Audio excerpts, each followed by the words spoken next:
प्यारे बच्चों, स्वागत है आपका एनए क्लासेस प्लेटफॉर्म पर। कैसे हैं आप सब? आशा करती हूँ कि अच्छे होंगे। कल मैंने आपको एक टॉपिक पढ़ाया था, हिंदी में मैंने आपको संज्ञा पढ़ाई थी। आज उसी टॉपिक को हम आगे कंटिन्यू करेंगे। मेरे साथ साथ आप भी देखते जाइए।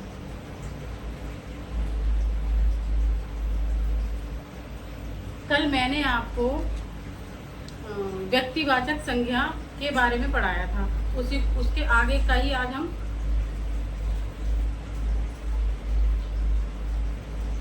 पढ़ेंगे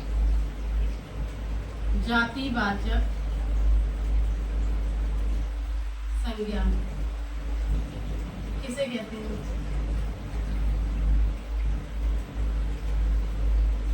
जिस संज्ञा शब्द से क्या होता है? संपूर्ण जाति का,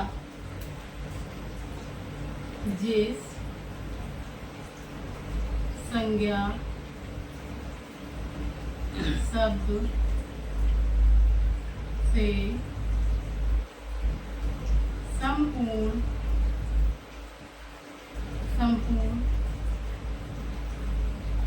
जाति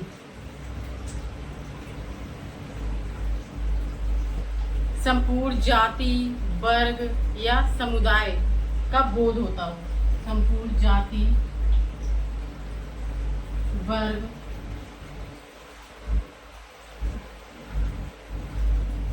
समुदाय का बोध होता है, उसे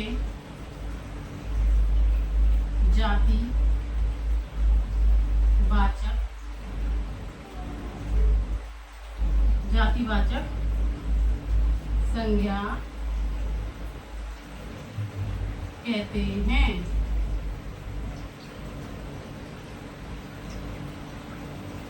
एक बार और अच्छे से समझिए, जातिवाचक संज्ञा क्या होती है।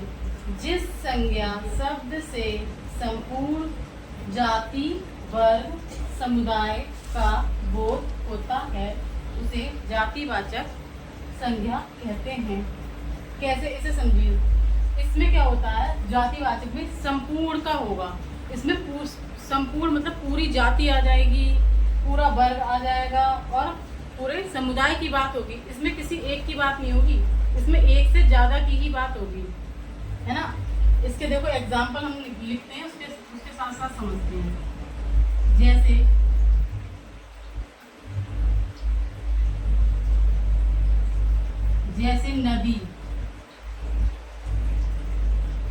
नदी में क्या होता है? जैसे नदी में एक नदी की बात नहीं हो रही है, इसमें एक से ज्यादा नदी की बात हो रही है। इसमें बहुत सारी नदियां हैं, तो इसका मतलब वो समुदाय में है, ज्यादा से ज्यादा है, इसलिए इसे हम जातिवाचक संज्ञा में रखेंगे। इसके अलावा और भी एग्जाम्पल हो सकते हैं, जैसे पुस्तक,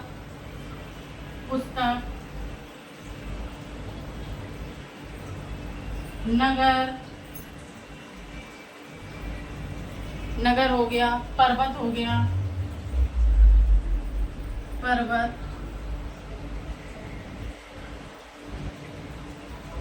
नगर हो सकता है, पर्वत हो सकता है, मनुष्य, बहन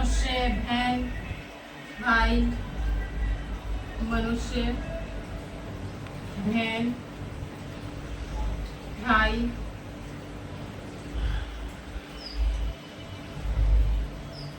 है ना।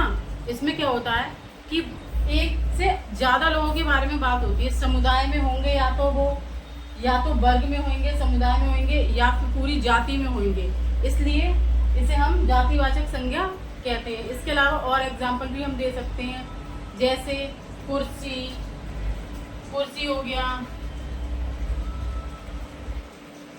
कवि हो गया,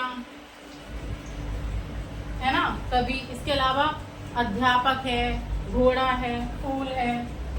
अध्यापक मतलब बहुत सारे, घोड़ा मतलब बहुत सारे घोड़ों के बारे में बात हो रही है, मतलब तोता, बहुत सारे तोते हो गए इसमें, है ना। इसमें बहुत सारे आ जाएंगे। और भी आप ले सकते हैं, जैसे कबूतर,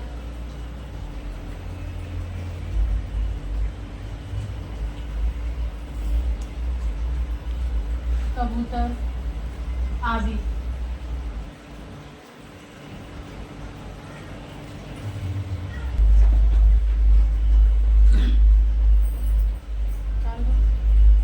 देखो, जैसे नदी हो गया, पुस्तक हो गया, नगर हो गया, पर्वत, बहुत सारे पर्वत, मनुष्य, बहुत सारे मनुष्य, बहन, बहन भाई, बहुत सारे बहन भाई, कुर्सी, बहुत सारी कुर्सियां, कवि, अध्यापक, घोड़ा, तोता, कबूतर आदि।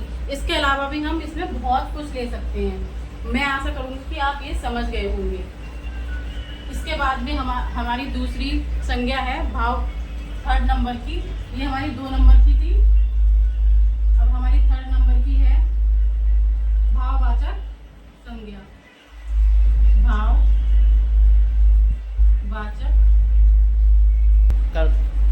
भाववाचक संज्ञा। बेटा, आप भाववाचक संज्ञा से क्या समझते हैं? भाववाचक संज्ञा क्या होती है? भाववाचक संज्ञा में ये होता है कि ये दिखाई नहीं देती, ये हमारे अंदर होती है, ये हमारी फीलिंग्स के बारे में होती है, तो ये हमें दिखाई नहीं देती एक तरीके से, इसे हम देख नहीं सकते, आप ये समझ सकते हैं। इसकी परिभाषा हम इस तरीके से लिख सकते हैं, वे शब्द जो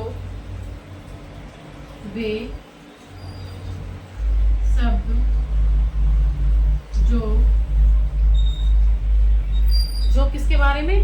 किसी गुण के बारे में, दशा के बारे में, अवस्था, जो किसी गुण, दशा, अवस्था,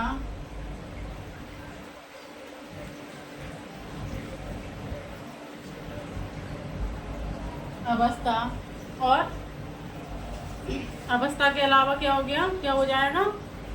भाव।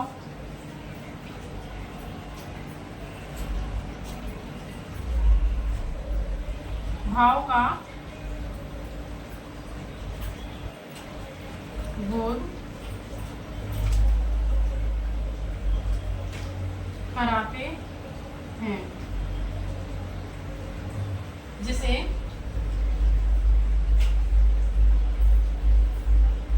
भाववाचक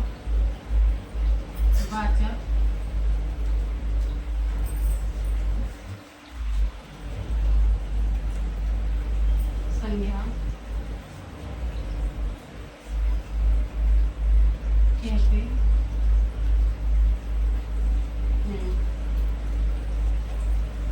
आप समझ सकते हैं भाववाचक संज्ञा, वे शब्द जो किसी गुण, कोई किसी गुण के बारे में हो सकता है, दशा के बारे में बात हो सकती है, अवस्था के बारे में बात हो सकती है, भाव के बारे में बात हो सकती है, का बोध कराते हैं, जिसे हम भाववाचक संज्ञा कहते हैं।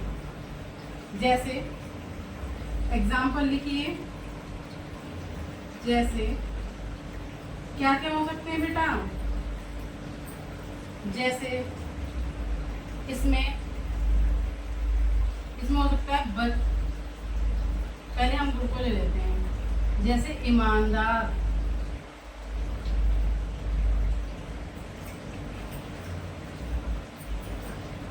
जैसे इसमें गुण आ गया ईमानदार।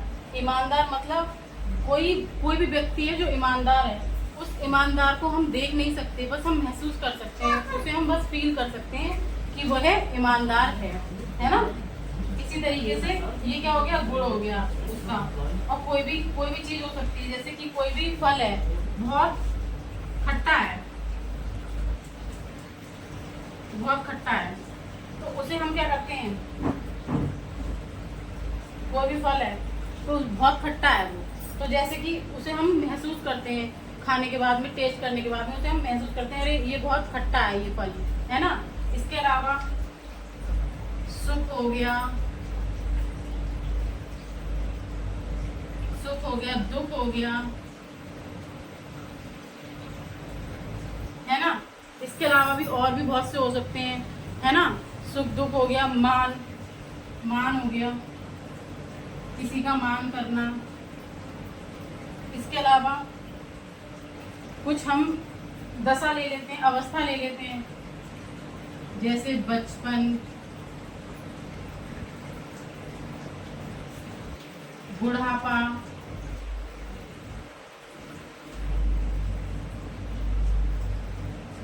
है ना। बचपन हो गया, बुढ़ापा हो गया। बचपना होता है, बच्चों के अंदर बचपना होता है। कुछ जैसे बूढ़े लोग होते हैं वो उनका बुढ़ापा होता है, तो उसे हम फील ही कर सकते हैं, है ना। और कुछ भाव, इसमें कुछ भाव भी आ जाएंगे, जैसे मित्रता का भाव, मित्रता,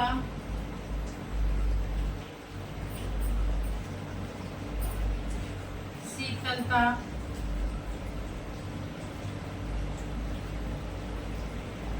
कठोरता,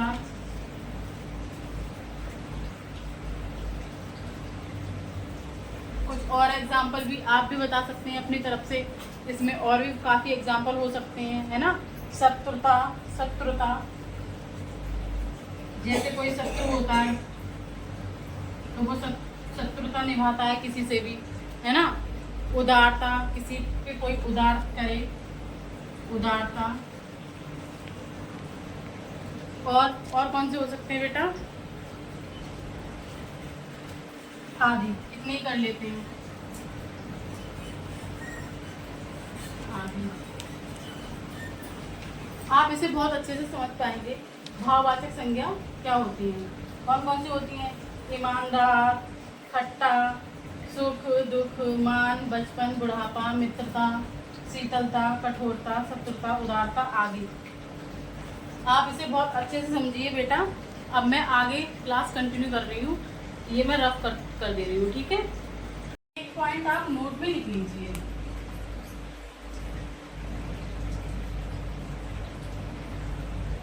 नोट करके लिख लीजिए, है ना, ये आपके काम आएगा। जैसे ये क्या होता है, जो भाववाचक संज्ञा होती है, भाववाचक संज्ञा को केवल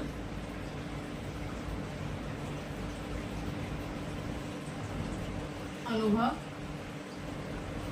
किया जाता है। जो भाववाचक संज्ञा होती है ना, उन्हें हम केवल अनुभव कर सकते हैं, है ना। ये चीज आप नोट कर लेना। इसके अलावा कुछ मैं आप विशेष पॉइंट लिखवाऊंगी, आप समझिए। मैं विशेष,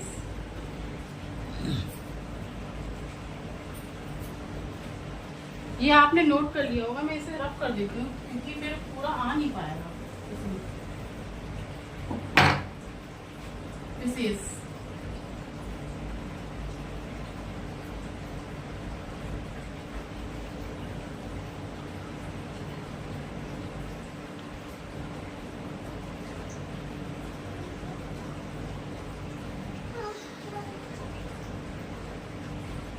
है ना।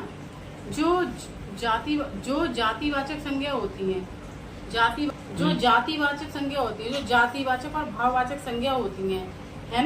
विशेष में एक पॉइंट है, पॉइंट 1 है। इसमें क्या होता है, जातिवाचक और भाववाचक संज्ञाएं अधिकांशतः एक वचन में प्रयुक्त होती हैं। जो व्यक्तिवाचक होती है, व्यक्ति,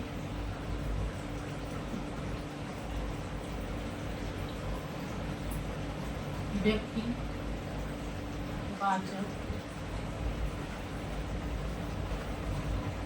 तथा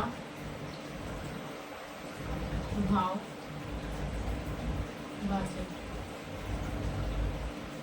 संज्ञा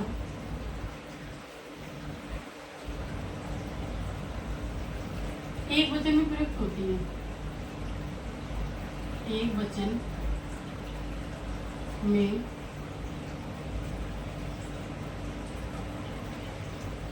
में प्रयुक्त होती हैं,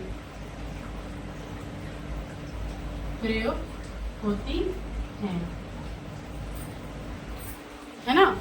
किंतु किंतु जब विशेष स्थितियां आती हैं, किंतु जब विशेष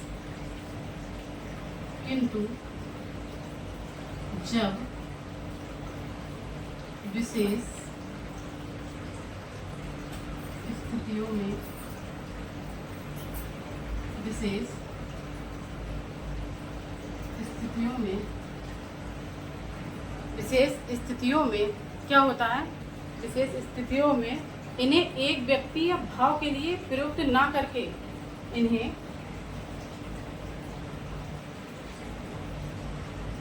एक व्यक्ति या भाव में प्रयुक्त ना करके किस में किया जाता है बेटा, इन्हें व्यक्ति सामान्य या भाव सामान्य के लिए प्रयुक्त किया जाता है। व्यक्ति सामान्य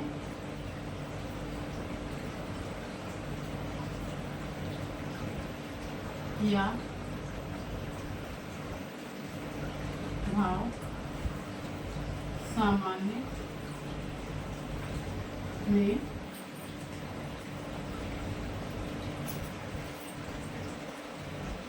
सामान्य में प्रयोग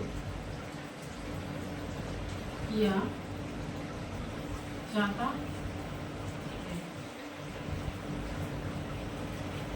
है ना, तब ये जातिवाचक बन जाती है। उस समय में ये बहुवचन भी हो सकती हैं। तब यह जातिवाचक बन जाती है। तब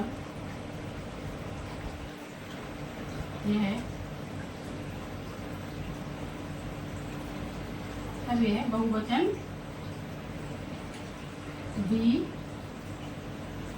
बन जाती है, बहुवचन भी हो सकती है, भी हो सकती है। तब क्या हो जाता है, तब ये बहुवचन भी हो सकती है। अब इसे दोबारा समझ लो आप, है ना, विशेष पॉइंट है ये। जैसे व्यक्तिवाचक या व्यक्तिवाचक संज्ञा होगी या भाववाचक संज्ञा होगी, है ना, एक वचन में ही प्रयुक्त होती है। अधिकतर ज्यादातर परिस्थितियों में क्या होता है, ये एक वचन में ही प्रयुक्त होंगी। किंतु जब विशेष स्थितियां में इन्हें एक व्यक्ति या भाव में प्रयुक्त ना करके, कुछ स्थितियां ऐसी आ जाती हैं, इन्हें एक व्यक्ति या एक भाव में प्रयुक्त ना करके व्यक्ति सामान्य या भाव सामान्य में प्रयुक्त किया जाता है। तब वहां पे क्या होता है, तब वहां पर जातिवाचक बन जाता है। ये एक से अधिक में प्रयुक्त होने लग जाता है। तब यह बहुवचन भी हो सकती है। जैसे एग्जाम्पल लेते हैं,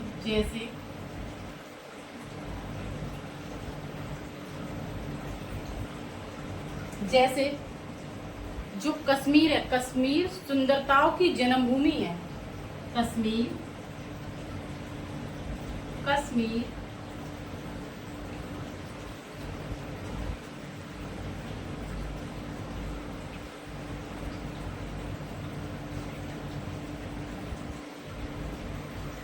सुंदरताओं की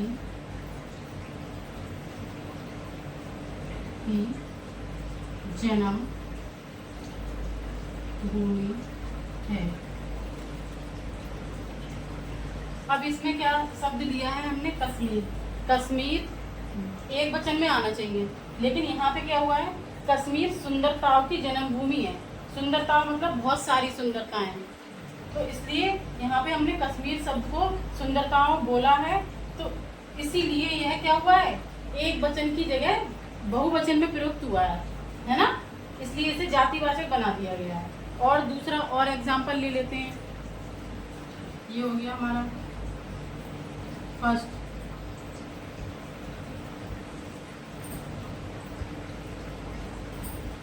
फर्स्ट एग्जाम्पल। दूसरा ले लेते हैं। जयचंदों से सदा सावधान रहना चाहिए। जयचंदों से सदा सावधान रहना चाहिए।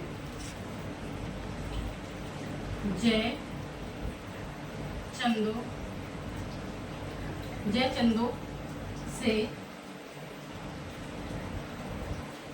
सदा सावधान रहना चाहिए। अब यहाँ पे जो जयचंद शब्द है, हमने इसे क्या करा है, वैसे जो जयचंद शब्द है इसे व्यक्ति एक व्यक्ति है ये, है ना, लेकिन यहाँ पे हमने इनका इस शब्द का इस्तेमाल कैसे किया है, जयचंदो, मतलब बहुत सारे जयचंदों के बारे में बात होने लग गई, है ना। तो जयचंदों से सदा सावधान रहना चाहिए, इसका मतलब हमने जो एक वचन था इसका हमने बहुवचन में प्रयोग किया। तो इसलिए क्या होता है कि जो ये विशेष पॉइंट है इन्हें आप ध्यान रखिएगा। और भी ऑप्शन ले सकते हैं हम इसके अलावा। देश को हरिश्चंद्र की आवश्यकता है।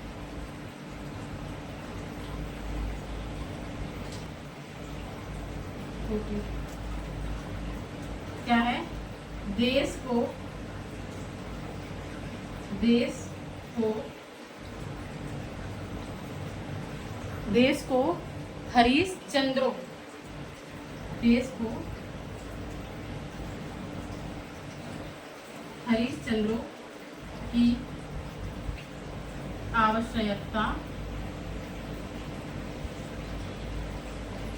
आवश्यकता है ना। देश को हरिश्चंद्रों की आवश्यकता है। जो हमारा देश है उसे क्या है, हरिश्चंद्रों की आवश्यकता है। हरिश्चंद्र मतलब आपने कहानी सुनी होगी हरिश्चंद्र की। राजा हरिश्चंद्र थे, कितने महान व्यक्ति थे वो। उन्होंने अपने सत्य के लिए, अपने दान के लिए, अपने सत्यवादी के लिए उन्होंने अपना पूरा राजपाट जो था वो उन्होंने दान कर दिया था, है ना। तो इसीलिए ये यहाँ पर ये वाक्य बना है कि देश को हरिश्चंद्रों की आवश्यकता है। हरिश्चंद्र सिंगल पर्सन थे, लेकिन यहाँ पे क्या हुआ है, उन्हें हमने बहुवचन में ले लिया, ज्यादा में ले लिया है, इसलिए।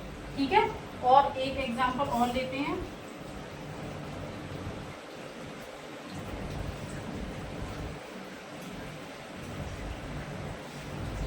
अब हम इसमें एक एग्जाम्पल और लेते हैं। कालिदास हिंदी के शेक्सपियर हैं।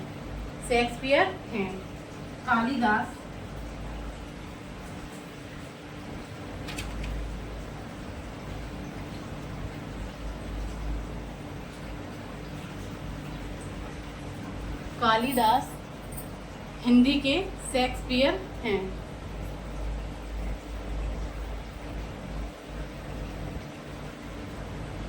हिंदी के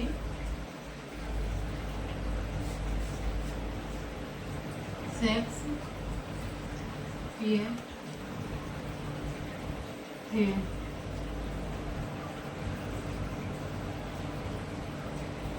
इसी तरीके से हमने यहाँ पे जो कालिदास है उन्हें लिया है ना।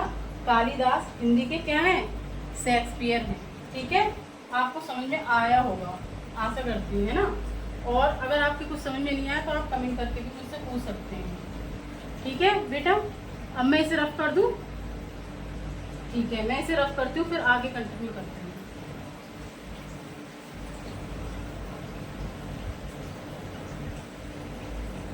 ये अभी हमारा एक ही पॉइंट हुआ है विशेष में, है ना। इसके अलावा और पॉइंट मैं आपको नोट करवाती हूँ।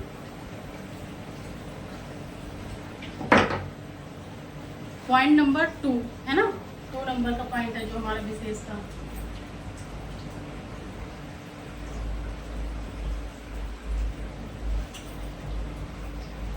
कभी कभी क्या होता है, कभी कभी कोई जातिवाचक संज्ञा जब जाति का बोध ना कराकर कभी कभी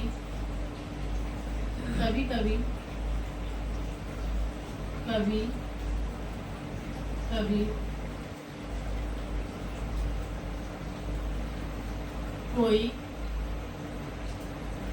जाति वाचक संज्ञा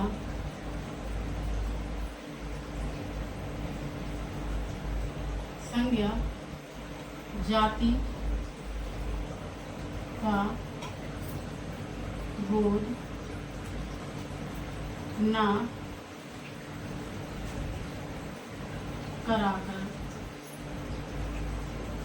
क्या होता है कि जातिवाचक संज्ञा का ना बोध ना कराकर किसी व्यक्ति विशेष का बोध कराती है,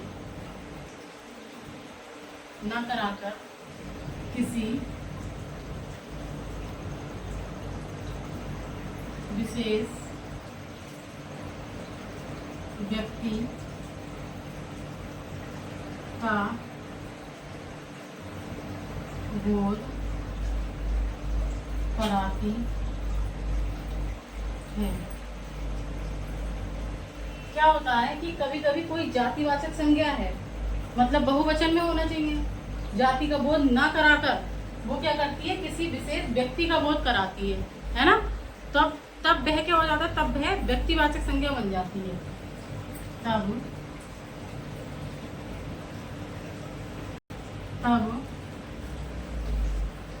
तब क्या होता है,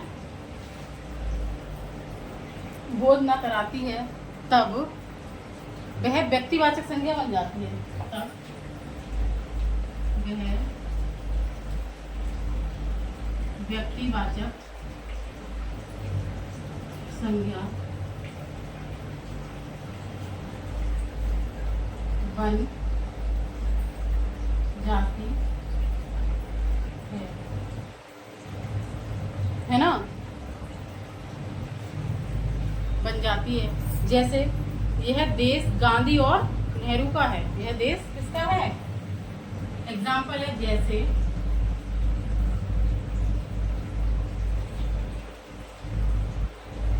यह है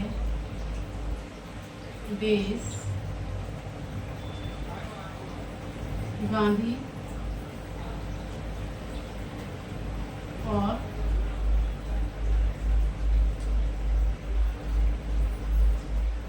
नेहरू का है ना। तो इसमें क्या है, यह देश गांधी और नेहरू का है। इसमें क्या है, जो गांधी है, यह देश गांधी और नेहरू का है।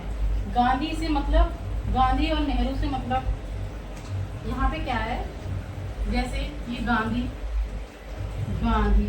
मतलब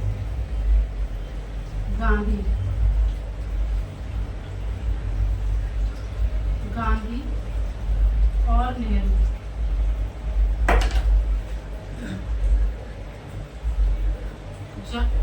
गांधी और नेहरू जातिवाचक शब्द हैं, जातिवाचक शब्द हैं,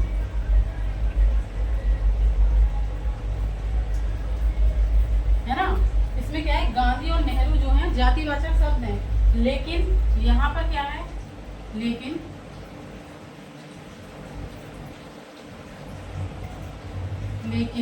यहाँ पर, यहाँ गांधी शब्द, गांधी से अभिप्राय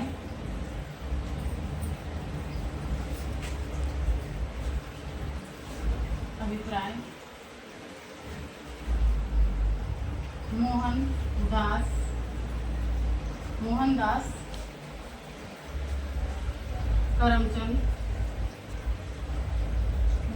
करमचंद गांधी से है, तथा नेहरू से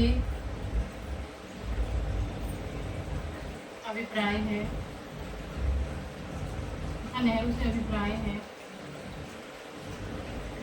चाचा नेहरू।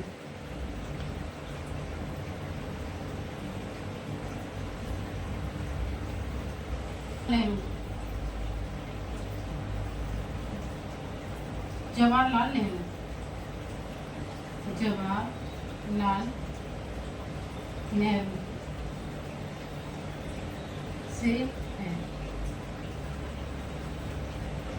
यहाँ पे क्या है, जो गांधी शब्द हमने यूज किया है उसका अभिप्राय है मोहनदास करमचंद गांधी से, और जो नेहरू शब्द का यूज किया है उसका है जवाहरलाल नेहरू से। मतलब यहाँ पे क्या हुआ है, जो गांधी और नेहरू तो काफी लोग अपने नाम के आगे लगाते हैं, लेकिन यहाँ पे क्या है, यहाँ पे हमने इस शब्द का क्या कर दिया है, विशेष कर दिया है, मतलब विशेष व्यक्ति में ले लिया। जैसे करमचंद गांधी के बारे में ही बात हो रही है ना।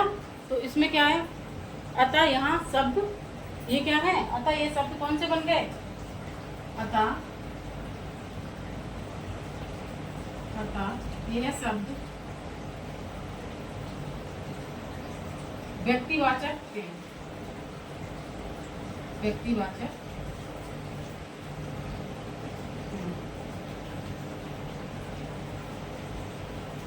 समझिए आप इस बात को। क्या होता है कि कभी कभी कोई जातिवाचक संज्ञा होगी, जाति का बोध नहीं कराएगी, ना कराकर किसी विशेष व्यक्ति का करा देगी, है ना, तब वह क्या बन जाएगा, व्यक्तिवाचक संज्ञा बन जाएगा। जैसे यह देश गांधी और नेहरू का है, जैसे गांधी जी और नेहरू जी, है ना। गांधी जैसे और भी हैं, लेकिन इसमें क्या है, गांधी से मतलब लिया है कि मोहनदास करमचंद गांधी के बारे में बात हो रही है। नेहरू मतलब जवाहरलाल नेहरू से मतलब है ना। इसके अलावा आप देखिए, अब मैं कुछ आगे पढ़ाती हूँ। भाववाचक संज्ञा की कुछ रचना है। भाववाचक संज्ञा, भाववाचक संज्ञा की रचना।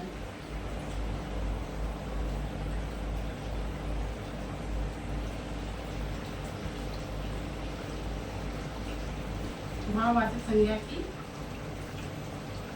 रचना।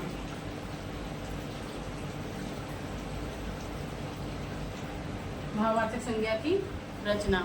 भाववाचक संज्ञाओं को दो वर्गों में रखा जा सकता है ना।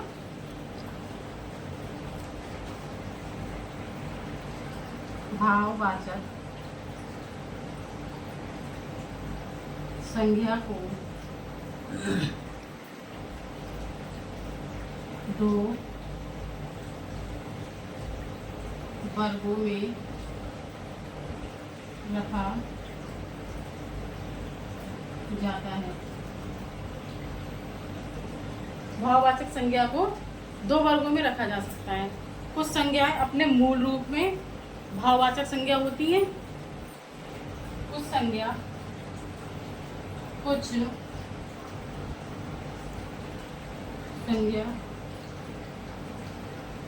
अपने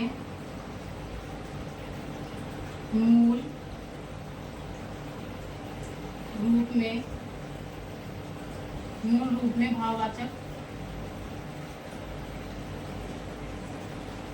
भाववाचक संज्ञा होती हैं। जैसे कुछ मूल रूप में होती है ना, कुछ भाव होते हैं जो हमारे मूल रूप से मतलब है उसमें कुछ बदलाव नहीं हुआ है ना। मूल रूप से मतलब है उसमें जैसे कुछ बदलाव नहीं हुआ है, जैसे सुख, दुख,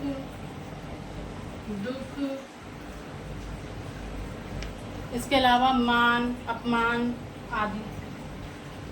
मान, अपमान आदि क्या होती हैं, मूल रूप है इनके। ये कौन कौन से हैं, सुख, दुख, मान, अपमान। कुछ भाववाचक संज्ञाएं अन्य शब्दों से बनाई जाती हैं, है ना। इनके अलावा कुछ भाववाचक संज्ञाएं जो होती हैं अन्य से बनाई जाती हैं। कुछ भाववाचक संज्ञा अन्य से बनाई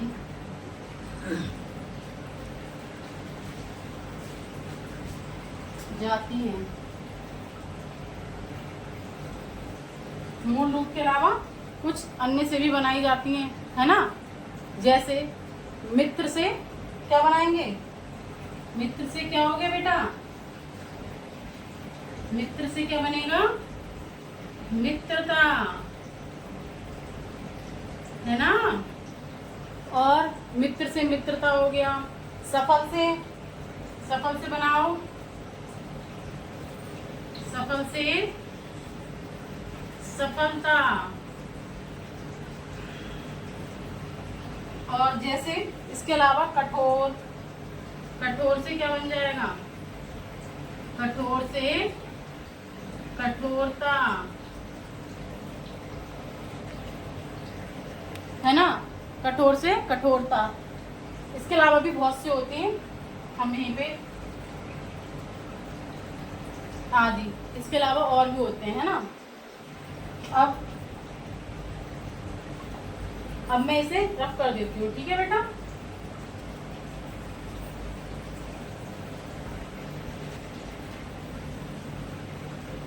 आप इसे बाद, इस वीडियो को आप बाद में देखकर रोक रोक कर इसे नोट कर सकते हैं।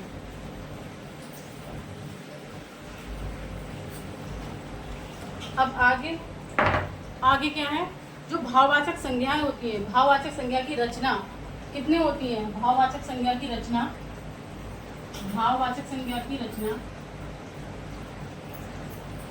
भाववाचक संज्ञा की रचना कितनी होती है, भाववाचक संज्ञा की रचना कितनी होती है, 5 प्रकार के शब्दों से होती है। भाववाचक संज्ञा की रचना 5 प्रकार के शब्दों से होती हैं,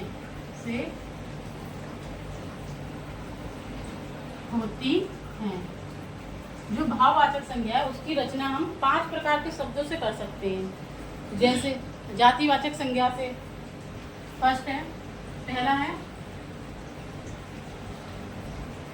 जातिवाचक संज्ञा से भाववाचक बना सकते हैं,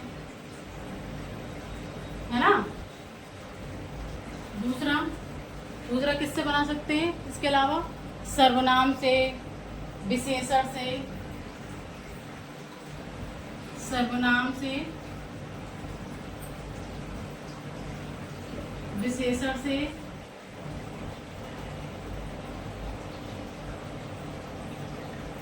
विशेषण से,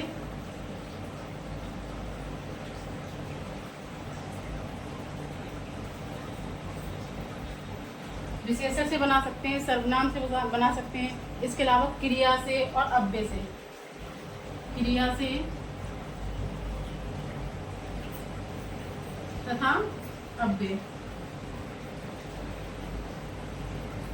ये सारे जो शब्द हैं इनमें हम क्या कर सकते हैं, इन्हें हम भाववाचक संज्ञा बना सकते हैं। इनकी सहायता से हम भाववाचक संज्ञा बना सकते हैं। देखिए जरा, अब मैं इसको रफ कर देती हूँ, ठीक है बेटा। अब हम क्या करेंगे, जो जातिवाचक संज्ञा है, जो जातिवाचक संज्ञा से हम भाववाचक संज्ञा बनाएंगे।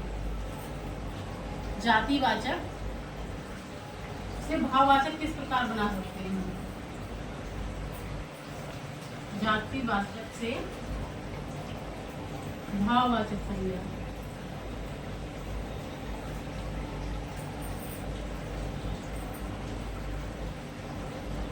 है ना। इस साइड में हम जातिवाचक लिखेंगे, इस साइड में हम उनकी भाववाचक बनाएंगे, है ना, भाववाचक बनाएंगे उनके।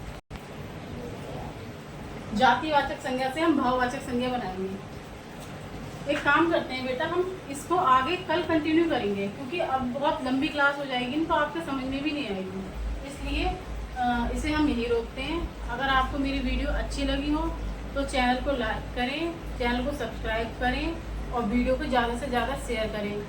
आपके सपोर्ट की मुझे बहुत ज़रूरत है। Thank you.